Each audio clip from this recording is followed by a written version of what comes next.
मी दरवर्षी गुरुकुंजामध्ये मौन श्रद्धांजलीला येतो, पण या वर्षीची मौन श्रद्धांजली सोहळा हा फार कमी वेळेमध्ये घेतला गेलाच, पण सोबतच तो असा दबावाखाली होतोय का कुठल्या असं जाणवलं. कारण दुसऱ्या तिसऱ्या नंबरला ख्रिस्ती धर्मियांची प्रार्थना संपल्याबरोबर इस्लाम धर्मियांची प्रार्थना असते. हा सिक्वेन्स पण त्यामध्ये दिसलेला नाही कुठे, जो मी अनुभवतो.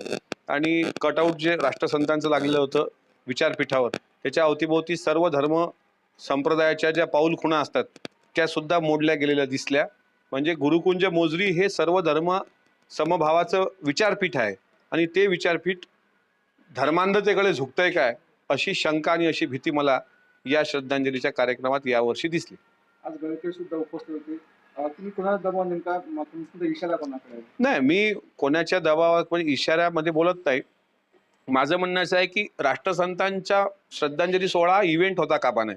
तो भावपूर्ण असला पाहिजे, तो भक्तिपूर्ण असला पाहिजे. आणि आज कसं झालं की प्रमुख पाहुणे आले, स्वतः गडकरी साहेब आले, प्रमुख पाहुणे आले, आणि सामुदायिक प्रार्थना होण्यापूर्वी ते पुढच्या कार्यक्रमाला निघून गेले.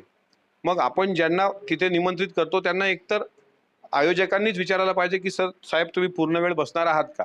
पूर्ण वेळ बसणार असतील तर सर्वांना सन्मानानं इथं निमंत्रित केलं पाहिजे. सामुदायिक प्रार्थना झाल्याशिवाय प्रमुख पाहुण्यांनी जाऊच नये असा दंड कसला पाहिजे.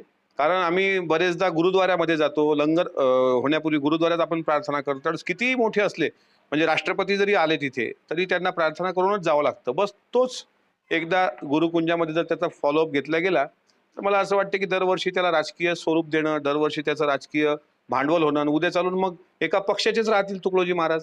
उद्या चालून मुसलमान समाजाची तिथे जे अजान होते ते बंद होणार, बुद्ध धम्माची वंदना बंद होणार, त्याच्यानंतर तुमच्या जैन धर्माची प्रार्थना बंद होणार.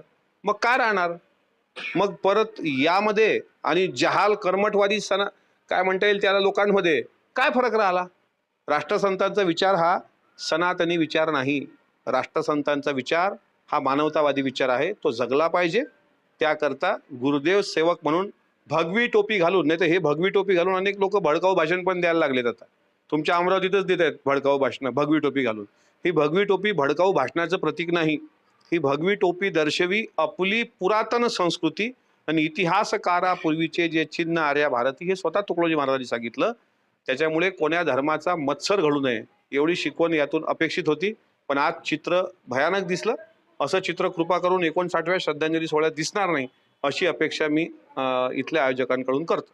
दरवर्षी सर्व धर्माच्या प्रार्थना असते. मात्र यावर्षी काय नेमकं तुम्हाला बदल दिसतो? नाही, सर्व धर्म प्रार्थनेचा मागच्या वर्षीचा सिक्वेन्स बघा. मौन श्रद्धांजली पहिली प्रार्थना